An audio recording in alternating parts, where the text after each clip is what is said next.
Bonjour à tous, bienvenue pour ce nouveau numéro du Courrier des lecteurs. Je suis Selim, votre coach en séduction, et cette semaine je réponds à Eros qui nous demande comment faire face à des gens qui puent. Je suis très sensible des odeurs, très sensible du nez, et les mauvaises odeurs ça me met très mal à l'aise. Dans les dynamiques sociales on dit qu'on n'a qu'une seule chance de faire une bonne première impression.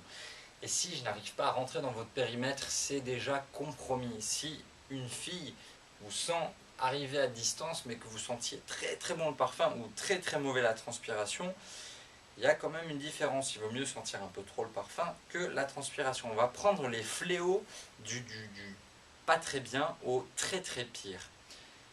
Les gens qui puent de la bouche, ça arrive. Quand c'est ponctuel, brossez-vous les dents, faites attention, allez voir le dentiste, changez votre alimentation, mais débrouillez-vous pour ne plus sentir mauvais de la bouche. On n'a pas envie de vous embrasser, on n'a même pas envie de vous faire la bise quand vous puez de la bouche. La suite, très très mal, ce sont les gens qui puent des aisselles, gens qui transpirent beaucoup. Ça arrive, ça peut arriver, ça peut être dû à des dérèglements hormonaux, il y a des traitements, mais il y a la douche surtout.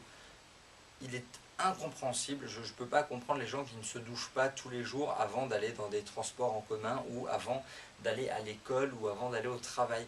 Vous vivez en société, donc douchez-vous, c'est une des bases. Pire encore, les gens qui puent des habits. Vous voyez vos habits, si vous ne les lavez pas, ça garde la transpiration. Et c'est encore pire, de la transpiration qui a séché, c'est pire que de la transpiration vive. Je dirais, un mec qui rentre du sport, il peut un peu transpirer, mais ça ira. Un mec qui pue parce qu'il est allé au sport hier et que ses habits sentent, c'est horrible, donc faites vraiment très très attention. Le pire du pire, top niveau, c'est le moment où vous allez ramener une fille chez vous et que ça pue chez vous. Que ça pue les poubelles, que ça pue la vaisselle pas faite, que votre maison pue à cause de vos animaux, parce que vous ne faites pas le ménage ou parce que vous fumez dans votre appartement. Respectez-vous, respectez les autres. Nettoyez votre maison, faites un effort. Vous n'avez qu'une seule chance de faire une bonne première impression. Alors quand nous, on rencontre des gens comme ça, comment on fait? Si vous avez des amis qui ont ce genre de problème, comment faire?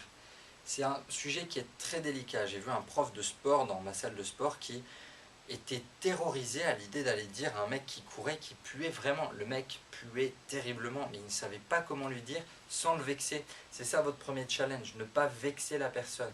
Donc surtout, pas en public. Si vous avez quelque chose à reprocher, vous ne le reprochez jamais en public au risque d'humilier la personne. Ne faites pas ça. La deuxième solution, ça peut être une intervention, où vous arrivez avec quelques potes, vous prenez le pote qui pue de la gueule ou qui pue des bras ou dont la maison est un taudis et vous lui dites clairement à plusieurs. Parce qu'à plusieurs, on va dire que la faute, la responsabilité sera diluée sur vous tous et il aura plus de mal à vous en vouloir. Mais il vous en voudra quand même. C'est quand même une humiliation, c'est très compliqué de faire face à ce genre de problème. Donc il risque de simplement ne plus jamais vous parler. La troisième solution, très peu courageuse, c'est le mail anonyme, mais ça fonctionne très très bien.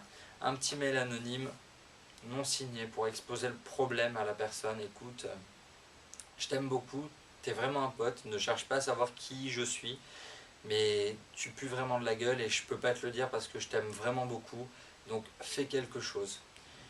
Si vous avez une meilleure idée que nous, n'hésitez pas à nous l'envoyer. On cherche encore comment traiter ce problème de mauvaise odeur. C'est très très compliqué. On se retrouve bientôt pour un nouveau numéro du Courrier des lecteurs. En attendant, vous pouvez nous suivre sur notre page Facebook qui sent bon et notre compte Twitter qui sent super bon. A bientôt.